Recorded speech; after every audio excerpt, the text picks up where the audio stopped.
اگر امام کے پیچھے سورہ فاتحہ پڑھی جائے تو نماز ہو جائے گی.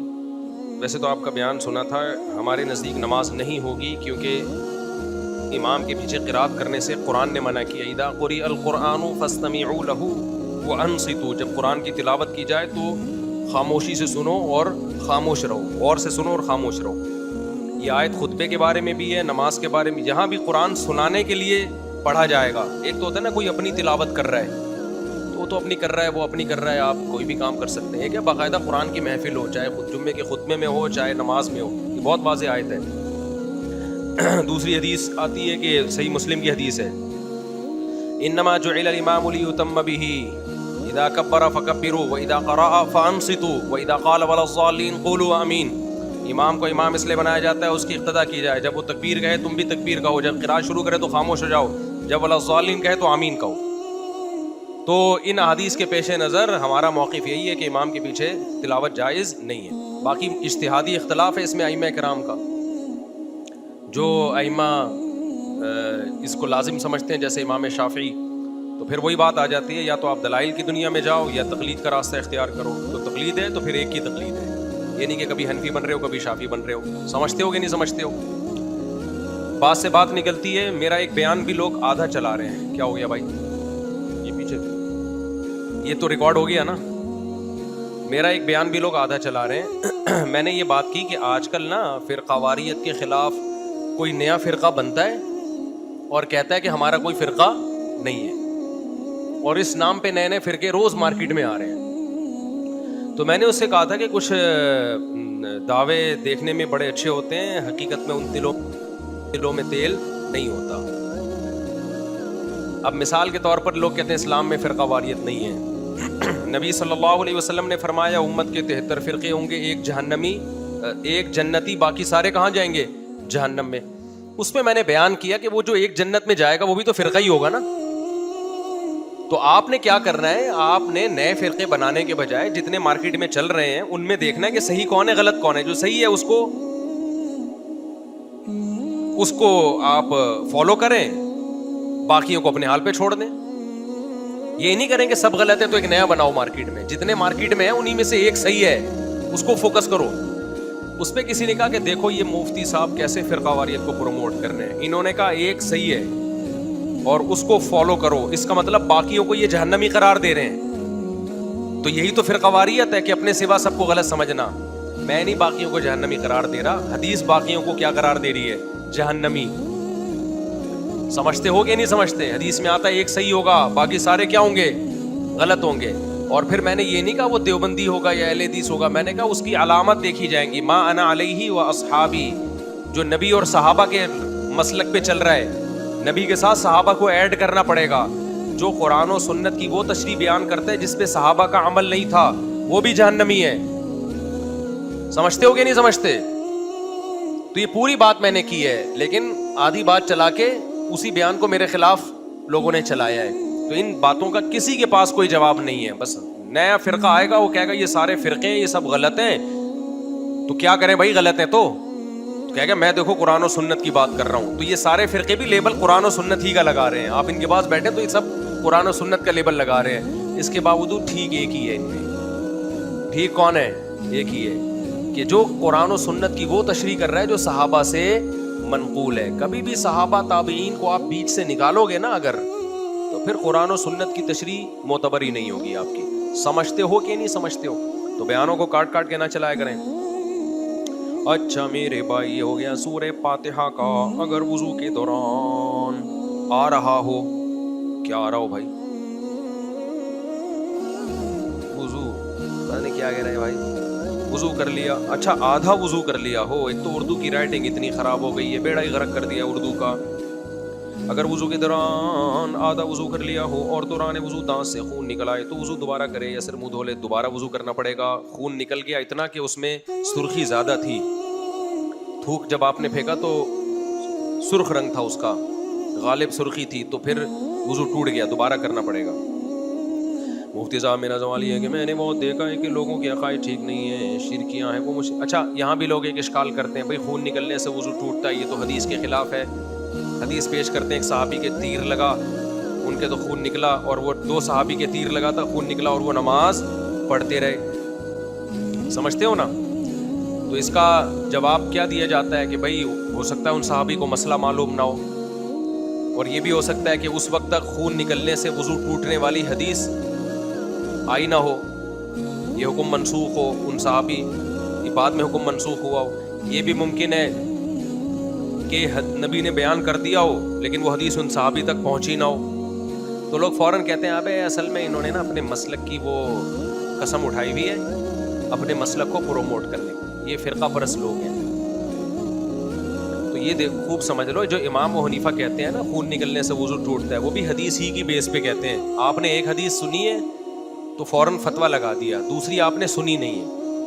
دوسری حدیث میں آتا ہے کہ انہا دم عرق, ایک صحابی آئی نبی صلی اللہ علیہ وسلم کے پاس کہ مجھے بلیڈنگ بہت زیادہ ہوتی ہے, تو کیا یہ حیض کا خون ہے؟ آپ نے فرمایا انہا دم عرق لیست بالحیضہ, یہ حیض نہیں ہے, رگ کا خون ہے, لہذا جب یہ نکلے گا تو فتوضئی, صرف وضو کرو, غسل نہ کرو. اس سے پتہ چلتا ہے رگ میں سے جب خون نکلتا ہے تو حدیث کے مطابق اس سے وضو لازم ہو جاتا ہے. یہ رگ سے وہ رگ مراد نہیں جس کو اردو میں رگ کہتے ہیں, کوئی بھی نس سے جب خون نکلے گا. تو اسی طرح اسی سے ائمہ نے استدلال کیا ہے. یہ جو حدیث ہے جس میں آتا ہے کہ ان کے تیر لگا اور وہ نماز پڑھتے رہے ہیں, اس حدیث پر سب سے بڑا اشکال یہ ہوتا ہے کہ یہ کسی کے بھی مسلک پہ فٹ نہیں بیٹھتی, اس میں لازمی تعویل کرنی پڑے گی. اس لیے کہ جو یہ کہتے ہیں نا خون نکلنے سے وضو نہیں ٹوٹتا, خون کو ناپاک وہ بھی مانتے ہیں, کیونکہ قرآن میں ہے کہ خون کیا ہے, ناپاک ہے. بہتا ہوا خون جو ہوتا ہے نا, دمم مسفوحہ کو قرآن نے ہر ناپاک کہا ہے, اور ناپاک چیز جسم پہ لگی ہو نماز ہو جاتی ہے. تو ہمارا سوال یہ ہے کہ جب ان صحابی کے خون نکلا وہ تو ناپاک تھا, وہ اتنی بڑی ناپاکی کپڑوں پہ لگی ان کے, ایسا تو نہیں نکلا ہوگا نا خون یوں کر کے گیا ہوگا اور ڈائریکٹ زمین پہ جسم پہ لگا ہی نہ ہو, تو ناپاک کپڑوں میں ان کی نماز کیسے ہو گئی؟ تو جو جواب آپ کا وہاں ہے وہی ہمارا یہاں ہے. سمجھتے ہو کہ نہیں سمجھتے؟ تو ناپاک کپڑوں میں نماز نہیں ہوتی تو ان کی کیسے ہو گئی؟ تو یہی کہا جائے گا ان کو علم نہیں تھا مسئلے کا, ان صحابی کا اپنا ذاتی عمل تھا یہ, یا وہ اپنے آپ کو معذور سمجھنے لگے ہوں گے کہ بھئی ہماری اتنی بلیڈنگ ہو رہی ہے کہ اب پورا ٹائم تک یہ بلیڈنگ ہی ہوگی. تو جب معذور ہوتا ہے اس کا وضو پھر خون نکلنے سے نہیں ٹوٹتا, اگر مسلسل نکلتا رہے خون نا, تو کچھ بھی اس میں کہا جا سکتا ہے, لیکن یہ حدیث اپنے ظاہر پر نہیں ہے, ورنہ خون کو پاک ماننا پڑے گا, اور یہ قرآن کے خلاف ہے. آج کل کے جو اسکالرز ہیں نا, ان بیچاروں نے حدیث کا ریفرنس دیکھ کے, ایک حدیث ان کے پاس ہوتی ہے, لوگ میں بار بار کہتا ہوں ان کے ریفرنسز سے متاثر ہوتے ہیں, انہوں نے پراپر وے میں علم حاصل نہیں کیا ہوتا. ایک طرف کی حدیث پیش کر رہے ہوتے ہیں, دوسری طرف کی پی رہے ہوتے ہیں. یہ ہمیشہ ایک آنکھ سے ریسرچ کرتے ہیں, ایک آنکھ بند کر کے. وہ حدیثیں جو ان کے مطلب کی ان کو نظر آ رہی ہوتی ہیں, جو ان کے اگینسٹ جا رہی ہوتی ہیں, اس سے بالکل انہوں نے آنکھ چھپائی ہوئی ہوتی ہے. تو آج کل کے جو اسکالرز آ رہے ہیں نا, جو علماء نہیں ہیں, میجورٹی کا یہی حال ہے. اچھا میرے بھائی مفتی صاحب, میرا سوال یہ ہے کہ میں نے بہت دیکھا ہے کہ لوگوں کے عقیدے ٹھیک نہیں ہیں, شرکیاں ہیں, وہ مشرک ہوتے ہیں جبکہ انہوں نے نکاح بھی کیے ہوئے ہوتے ہیں, انہوں نے حج بھی کرتے ہیں, تو ان کا نکاح ہونا ہو جائے. تو آپ لوگ, آپ کو ٹینشن نہیں ہونی چاہیے کسی کی شادی ہوئی ہے کہ نہیں ہوئی ہے. ہم ظاہر کے مکلف ہیں, جب تک کلمہ پڑھ رہا ہے اور دو ٹوک لفظوں میں شرک کی باتیں نہیں کر رہا, گول مول باتیں کر رہا ہے, تو ہمیں اس کو مسلمان ہی سمجھنا پڑے گا. تو اپنے بارے میں پوری تحقیق کر لیا کرو کہ میرا نکاح باقی ہے یا نہیں ہے. دوسروں کے بارے میں بہت مسائل ہو جائیں گے. آپ پہلے ہی مارکیٹ میں نکاح نہیں ہو رہے, جو تھوڑے بہت ہو گئے ان کو بھی آپ کو یہ نہیں ہو رہے, تو پھر بچے گا کیا ہمارے پاس؟ تو اس لیے بھائی اتنا ٹینشن میں, یہ بالکل وہمی کو جیسے وضو کا مسئلہ ہوتا ہے نا, اس کا وضو قیامت تک ہوتا ہی نہیں ہے, تو وہمی کا ایمان بچتا ہی نہیں ہے. ہر وقت اس کو شک رہتا ہے, میں نے یہ بول دیا تو میرا وضو تو نہیں ٹوٹ گیا, تو میرا نکاح تو نہیں ٹوٹ گیا. تو دوسروں کے بارے میں اچھا گمان رکھنے کا ہمیں حکم ہے. باقی شرک سوسائٹی میں پھیل رہا ہے, اس میں دو رائے نہیں ہے, لیکن شریعت نے ہمیں نکاح, طلاق, ان حکام میں ظاہر کا مکلف بنایا ہے. ظاہری طور پر جب میاں بیوی ہیں تو ہم ان کو کیا سمجھیں گے؟ میاں بیوی سمجھیں گے. ہم یہ تحقیق نہیں کریں گے کہ بھائی ہو سکتا ہے یہ اس نے یوں کہا ہو تو نکاح ختم ہو گیا. ہو تو دنیا میں بہت کچھ سکتا ہے. ہاں میں ابھی اس کو یہ سوال پڑھ رہا ہوں, پھر میں یونیورسٹی کے والے سے ایک وہ سوال کیا نا کسی نے کہ مولویوں کا میڈیکل کالج میں کیا کام, اس کا میں جواب دوں گا انشاءاللہ. صلو علی الحبیب. کیونکہ جب علماء کے بیانات ہماری یونیورسٹیوں میں ہونا شروع ہو گئے ہیں نا, مذہبی اسکالرز بھی آ رہے ہیں, یوتھ کلب والے بھی کام کر رہے ہیں, تو اس طرح کی آوازیں اٹھ رہی ہیں کہ ان کا کیا کام, ان کا یہاں کیا کام. ابھی میں بتاؤں گا ان کا کیا کام ہے یہاں. مفتی صاحب کیڑے مکوڑوں کو مارنا کیسا ہے جبکہ وہ گھر میں گندگی ہی پھیلاتے ہوں؟ کیڑے مکوڑوں کو آپ